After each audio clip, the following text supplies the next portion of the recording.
Hey, what's up, everyone? You tuned into the very first episode of the Space the Floor podcast. It couldn't come at any moment better. The conference finals, they all, we know who they are. We got Golden State versus Memphis, the Phoenix Sun versus the Dallas Mavericks, the Milwaukee Bucks versus the Celtics. That's the one we worried about.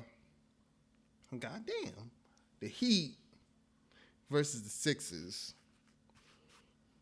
Man, listen. I think the first episode is the perfect timing because these matchups are all interesting, and we're gonna go through each one of them one by one. Should we start with the East? I'm gonna start with the West because this year, and it hasn't been many years like this, where the West is actually the weaker conference.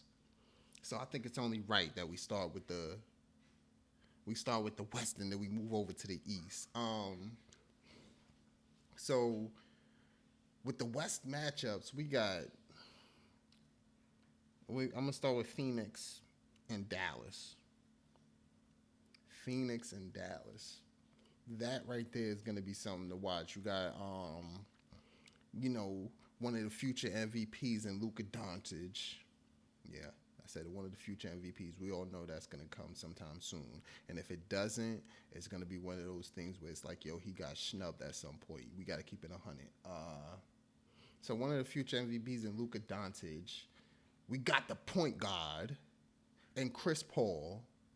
So it's really who's gonna manage that floor better. The thing about it is when you think about the Phoenix and you think about Dallas, we have solidified roles. If we go out there and we think about Phoenix, we say Chris Paul is going to control the floor. He's going to be their floor general. We got Chris Paul who's going to be the floor general. And then we got Devin Booker who's going to be your efficient superstar on the floor. You need the efficient superstar on the floor. Then when we think about Dallas, we got to think of Luka Doncic is the floor general. And then on the second hand, he's also the efficient superstar. So we got all of that in one, whereas in Phoenix, they got it by committee. And then at the end of the day, Phoenix also has Chris Paul and Booker who can actually close out games. We got Booker as the official closer, but we seen Chris Paul manage the game so well to end each game with a good shot, whether it's him taking a shot or he getting his teammates open. With he dump offs the 8 and he makes it happen. So it's things like that. And then on the other end, we got Luka who's going to do the exact same thing. He's always going to get a good shot. So that's the one thing about this matchup that I'm going to love to see. And it's just really for Dallas because, come on, every NBA fan, the only NBA fan who has Dallas winning the series is Dallas fans. And that's just because they want them to win. But let's keep it 100. This is the best team in basketball. The Phoenix Suns. One of the best team in basketball. So it's like it's a real uphill battle for the Dallas team. And it's just really you gotta see who's gonna step up for Dallas. We seen Brunson. Brunson stepped up major. He is showing fantastic in this postseason. And we can't not deny that. He had a 40-point game when Luka was out. He's one of the sole reasons, let's keep it 100, why Dallas is in this position to actually make it to the conference semifinals because Luka was out to start that series and Brunson played so phenomenally where it's like, damn, that's your backup point guard? Your backup point guard is doing that. Because on the other end, when we think about Phoenix, their backup point guard is Cameron Payne, who's been playing like dirt. He's not the Cameron Payne from last season who was cooking during the playoffs. He's the Cameron season of this. I mean, the Cameron Payne of this season, and it's more so on what have you done for me lately. That's how we always play. Because at the end of the day, basketball is still a game of vibes and a game of streaks. And if you ain't feeling it, don't get me wrong. There's a moment where he could have one of those games where he starts to feel it again, and you're gonna need that out of Cam because we need the minutes. Because you need the minutes from Chris Paul when he's not on the floor to be viable. You can't have Chris Paul sit and then Cameron Payne's running the show and you just having like a negative impact. You know what I mean? You having a negative box score impact, or you having just a regular. You just gotta at least keep it. You know what I mean? Keep it even. When Chris Paul comes out the game as a 10-point lead, if he comes back in and it's only a 2-point lead, it's like, come on, you gotta at least still have an 8-10 point lead, like, you know. But that's enough for campaign. I ain't gonna talk about him really because I don't like to shit on people, but he has been playing bad. Like that's call a spade, right? Um, so for this series, I definitely got Dallas at least getting the game. Like there's gonna be like a 5-6 game series, and I always wanted to go 7 because as we're gonna get onto the next matchup, I wanted to go 7, and for it to be a tough gritty series where it's just like they really balling out there because the next team in the West is the Warriors versus Memphis. All right? And this is the first episode, so y'all gonna know I'm a Warriors fan. Warriors, come out and play. Yes, I'm a Warriors fan. So, with that being said, I want that Phoenix and Dallas series to go 7 games, tire them boys out, so we could go ahead and do our thing. But in this series, we got one of the most electrifying stars in the game. And I'm not even talking about Steph Curry. I'm talking about Ja Morant, where he's getting so much praise and so much consideration to being the next AI, being the next D Rose, however you feel about him, whoever he's closest to. But guess what? No matter which one of those guys we're talking about, they're both fantastic players. You know what I mean? MVP level type of players. And Ja Morant has been playing like that. The most improved player. You know how we feel about that. The most improved player still. So this series right here, they don't have Steven Adams, so at least we ain't got to worry about that big bruiser beating up on Draymond all game, and Looney, he's out with COVID protocols type of stuff. So they've been playing Xavier Tillman at the center spot, which is it's obviously a downgrade, but it works for our favor. But I see Memphis actually doing something good. You know what I mean? They actually pushing the series. This series is gonna be at least a 5 or 6 game. I'm always gonna give a team at least a win. Memphis is number 2 seed. The number 2 seed in the West. So it's like you can't not, you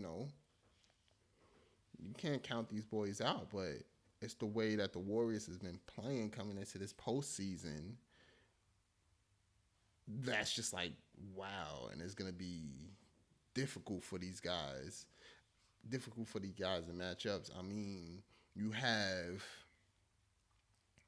Brooks, who's a great defender. We're not going to take that away from him. Brooks, who's a great defender.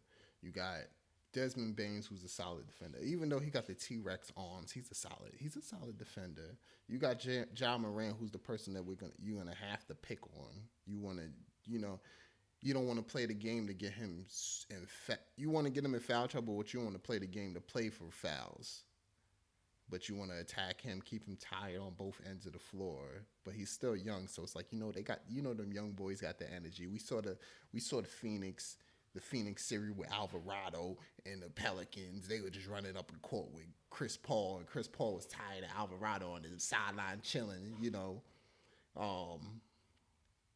But these young boys got energy, but you always want to keep them working, keep them second guessing and thinking. Um, and then Jaron Jackson, he's gotten better at not getting in foul trouble until this series, this playoffs. Foul trouble is his middle name. So, he's somebody you want to attack too as well. And it's just about keeping the thing about it with the Memphis, they gotta communicate on defense. They got good people who can actually play defense, long athletic guys, but they gotta communicate, and that's the one thing that the Warriors make every team do. You have to communicate. So if you haven't gotten that communication down, and this is a time where you're actually trying to get it down, it's gonna be a bad time for you. So that's one of the things that's with the Memphis. That's why I'm like, But we'll see the first game. It's tomorrow, Sunday. We Warriors got to go to Memphis, a ruckus crowd, and Looney. I'm gonna say Looney. Watch out for Ja, because Ja is coming to the rim, and everybody's saying here like Draymond's really one of the people who really, but I think Draymond's positioning. And don't get me wrong, Looney got great positioning. That's why he's not as tall and he's not athletic, but he's still somebody. He has positioning and IQ where he's somebody who, get to those spaces early and often, and he cleans up.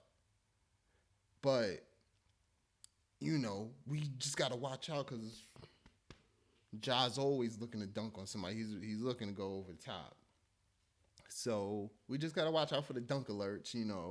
That's one of the bigger things we gotta worry about. But like I said, this is not a real. Honestly, I think even though they're number two, just because the vets and the knowledge of the game and things like that, we gotta get the Warriors. I feel like the Warriors are gonna have the series, and this is just not me being a Warriors fan. This is just me being a basketball fan, cause that's just really what it is. And just seeing about with the Warriors, we got to see about getting solid minute out of them other guys. But the rotation is always shorter, but and making sure Jordan Poole don't flame out. Got to keep him motivated. Well, obviously, it's playoffs. You're gonna stay motivated. You got vets around you, so it's like just got to keep that boy shooting consistent. And just Steph obviously is going to be consistent. He's been doing this all his career. Klay Thompson is going to come with the burner and the heater. So we know what we're going to get out the Warriors in the playoffs. It's about what the Memphis is going to do. So like I could talk about the Warriors and this, that, and the third, but we know what the Warriors is doing. It's just about understanding what Memphis is going to do. So with those series, I got the Warriors winning that one. I got Phoenix winning that one, and then them two, Phoenix and the Warriors, seeing each other in the semifinals. And as far as the East, we're gonna go over the East, and we're gonna start where, the less controversial series is gonna be, and at least I feel like what I mean. Like it's still a toss up. I think both of these series could pop. Nah, I think the Heat. Like I said, we're gonna talk about the Heat and the Sixers, and we have big news. And this is bad news, not big news, but bad news. Bad news bear has hit. Uh, Joel Embiid is gonna be out with a facial fracture, orbital bone, top area orbital bone. Got elbowed by Siakam. Siakam got them sharp elbows. There's certain people who just got sharper elbows than others. And Siakam, you just look at Siakam, you could tell his elbows are sharp, and he just be flailing them things around. So he's out for game one. And Joel Embiid, despite him always being injury prone, this, that, and the third, he always tries to get out there and gives his best for his team no matter what. He was already dealing with his thumb situation, and he went out there and still dropped 33 points. You know, so it's like he's gonna get out there, he's gonna ball for his team, he's gonna make it do what it do. So that's one of the things. So game one, without Embiid, Harden is going to get harassed. We've seen what happened to Trae Young. Harden is going to get harassed, going to stop those drives from Maxey. And and it's just the defense from the Heat is just crazy. So I know game one without Embiid is just like I think the Heat is obviously going to take that one, and then they're going to have a boost when Embiid comes back. But this is still home court for the Heat, and they already game planned for Embiid. So it's like now it's just implementing a game plan when Embiid comes in and home court. Them boys is balling, heroes doing their thing. Duncan Robinson finally starting to get hot, and it's just about seeing what.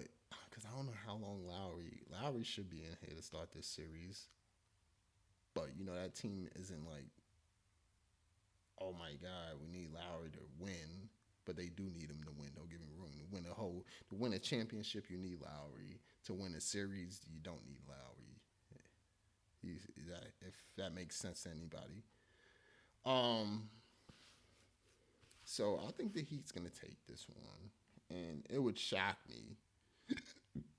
Excuse me, it would shock me if they didn't, cause them boy that boy Harden is just postseason he's a god still. He still be dropping buckets, but this postseason he hasn't been looking like the Harden of yesterday. Yesterday, uh, so that series I just really think the Heat's gonna take that. But the next series, that's what we're talking about. Because I really don't care for that Heat and Sixers series. Let's just be honest with you. I don't. But this series right here, the Bucks and the Celtics, it's just unfortunate because everybody's getting hit with the injury bug. Middleton is going to be out for this series unless it goes to 7 games, 6 or 7 games. I think if it will go 6 games, he'll be in by the sixth game. Fifth game, if like the everything goes right, but definitely like the sixth or seventh game if things are still if things are really going right. Um, but this is a tough one because you have Giannis Antetokounmpo. There's a movable option. There's immovable objects, and then there's unstoppable forces. Giannis is an unstoppable force. And the only thing that can stop an unstoppable force is a movable object.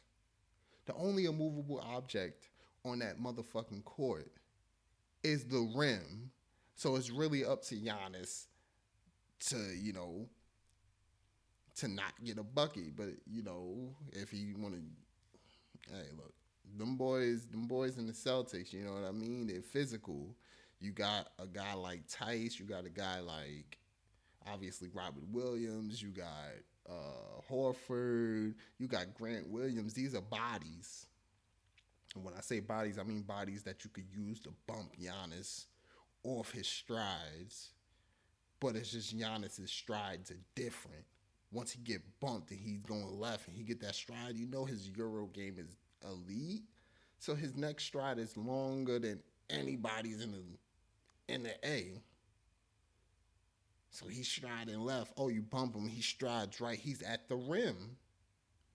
So you're gonna need guys to fall off the help off these other guys, and really give help. The rules with Giannis. It's about building that wall. But the thing about it, the team has gotten better shooters and better players around him that could, launch that ball to the point where that wall that they was forming is just like it's up to Giannis to make the pass, or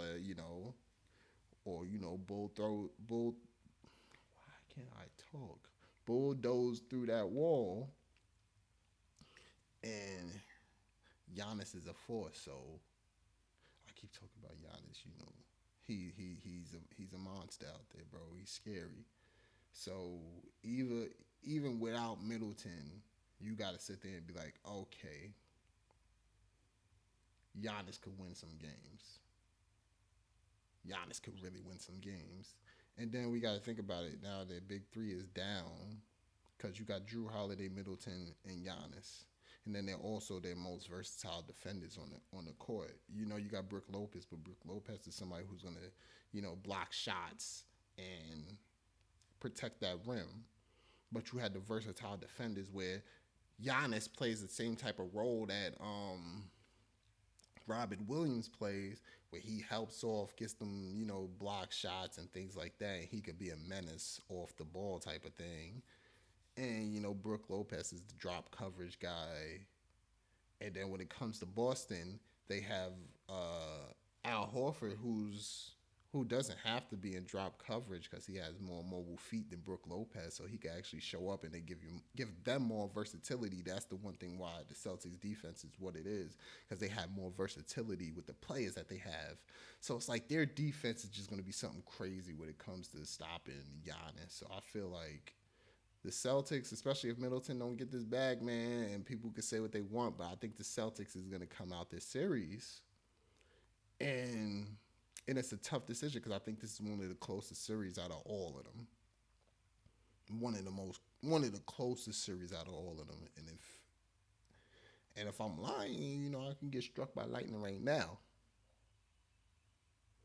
So it's going to be one of the closest series. And then you got to think about the defense on Milwaukee, where you had Middleton. It's like, all right, cool. You could put Middleton on Tatum, right? He got the size and the length to deal with Tatum. And then you put Drew Holiday on Jaylen Brown. Because we seen from the last series what Jaylen Brown was doing to these small guards. Everybody in Brooklyn, if he had a smaller guard on him, he would just running the fuck through them. He ain't care who it was. Curry running through you. Patty Mills running through you. Kyrie Irving running through you. He would just get into the basket. So you gotta be able to defend his physicality that he was playing at. And the thing about it is he's also a person who could shoot the ball too. So you need somebody who's fast enough to keep up with him and that's strong enough. It's a guy like Drew Holiday could do that. A guy like Middleton can do that. Middleton isn't the strongest guy out there, but the thing about it, he has the size and the length and the ability to move his feet. He's a wing defender. You have a guy like Giannis who could clean up mistakes if anything happens, and then somebody who could, he's one of those. He's really need to move like the Draymond type of thing where he could be free safety out there.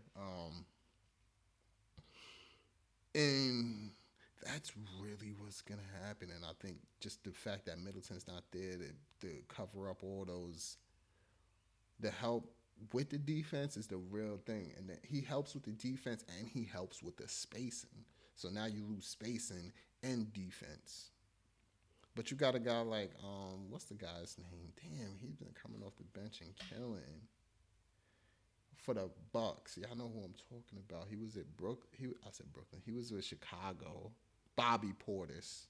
Him. You got him who's been playing extremely well. So I'm not sitting here saying like there's no chance that the Bucks can win this. All the Bucks got to do is hold off until Middleton gets back, and then it opens up their game plan a little better. Cause I ain't gonna lie, we seen it. Budenholzer isn't the best at adjustments and making things happen as a coach. So it's up to the players out there, and you have great players. You got, I think, one of the best defenders in the postseason right now, and Drew Holiday. The way he defended DeRozan and Zach LaVine is crazy. So it's like you still got one of the best defenders, but it's just the overall team defense, the guys that you really feel in defense. One of the guys is gone, but you still have three good guys, in Brook Lopez who's going to defend your rim, Giannis who's going to also be a versatile defender who's going to defend the rim, defend everything, help on all types of actions. And then, like I said, you got Drew Holiday, who's one of the best on balls and point attack defenders who's going to disrupt all your things, all your actions out there. So, like I said, with these matchups, I got Phoenix winning their series, the Warriors winning their series, the Heat winning that series, and then the Celtics. So Heat and Celtics, and then the Suns and the Warriors. I don't know how they escaped me. But thank y'all for tuning in to the very first episode. Like I said at the beginning, this is your host, Xavier Daniel, and it's been my pleasure to actually sit here and talk this game of basketball with you guys. For real, because I just love basketball, so we're gonna do this and keep this going. So, you already know the vibes. Like, share, sub, and all the above. Your boy X signing out.